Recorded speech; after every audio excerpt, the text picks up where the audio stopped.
கர்த்தருடைய பரிசுத்தமான நாம மகிமைப்படுவதாக. ஆசீர்வாதமான ஒரு நல்ல கால வேளையிலையும் பாளையங்கோட்டை இந்திய தேவ சபையிலிருந்து வழங்கும் காலை மன்னாவுக்காக கர்த்தரை துதிக்கிறேன். கேட்கிற நீங்கள் பாக்கியவான்கள். நீங்கள் மாத்திரம் வார்த்தைகளை கேட்காதபடி மற்றவர்களுக்கும் கேட்கும்படி இதை ஷேர் பண்ணுங்கள். கர்த்தர் உங்களை ஆசீர்வதிப்பாராக. இந்த நாளின் காலை தியானத்திற்கான அதிகாரம் 2 சாமுவேல் 15ஆம் அதிகாரம். இந்த அதிகாரம் தாவீதுக்கு விரோதமாய் அப்சலோம் தலையெடுப்பதை இந்த அதிகாரம் விவரிக்கிறது. தகப்பனுக்கு விரோதமாய் அப்சலோம் செயல்பட்ட மிகப்பெரிய ஒரு தீங்கு என்று இந்த அதிகாரத்தை நீங்கள் வாசிக்கும் போது புரிந்து கொள்ளலாம். அப்சலோமுக்குள் இருந்த ஆவி இன்றைக்கு அநேகரை பற்றி கொண்டிருக்கிறது என்பதுதான் உண்மை.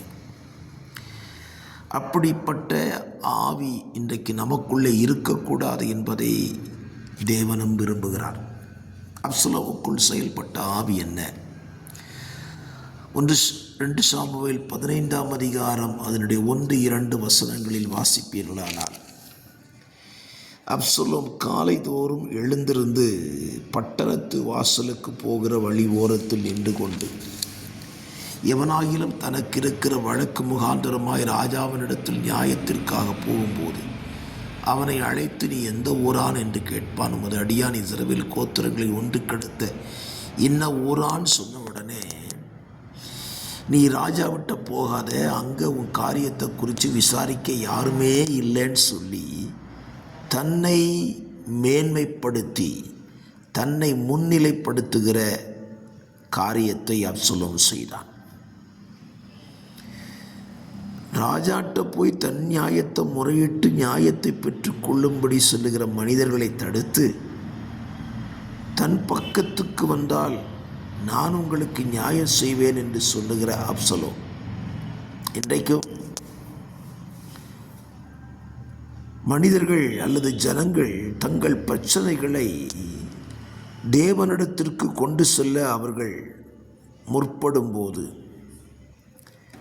அவர்களை இடைமறித்து, உங்களுக்காக நாங்கள் காரியத்தை செய்து முடிக்கிறோம் என்று செயல்படுகிறவர்கள்தான் அப்சலோமின் ஆவியை உடையவர்கள்.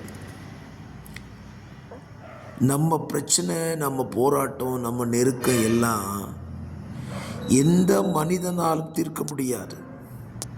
நம்முடைய பிரச்சனைகள் எல்லாம் தீர்த்து வைக்கிறவர் நம்முடைய ஆண்டவரும் நம்முடைய ராஜாவுமாயிருக்கிற நம்முடைய தேவனாயிருக்கிற இயேசு இரட்சகரால் மாத்திரம்தான் முடியும். அப்படியானால் இன்றைக்கு நாம் செய்ய வேண்டிய காரியம் என்ன? தங்கள் பிரச்சனைகளுக்காக தேவனிடத்தில் வருகிறவர்கள் தேவனிடத்திற்கு செல்லும்படி நாம் அவர்களை வழிகாட்ட வேண்டுமே தவிர, உங்களுக்காக நாங்கள் காரியத்தை செய்து முடிக்கிறோம் என்றால் ஜனம் தேவனிடத்திற்கு போவதை தவிர்த்து தேவ மனிதனிடத்தில் போக ஆரம்பித்து விடுவார்கள். அப்படியானால் நீங்கள் ஒரு கேள்வி கேட்கலாம், தேவ மனிதர்கள் எதற்காக என்று கேட்கலாம். நான் தெளிவாய் சொல்கிறேன், தேவ மனிதர்கள் எதற்காக? தேவனுக்கு நேராக ஜனங்களை திருப்பி விடுவதற்குத்தான் தேவ மனிதர்களை தவிர, தங்களுக்கு நேராக ஜனங்களை திருப்புவதற்கு தேவ மனிதர்கள் தேவையில்லை. அப்படி செய்தால் அது அப்சலோமின் ஆவி.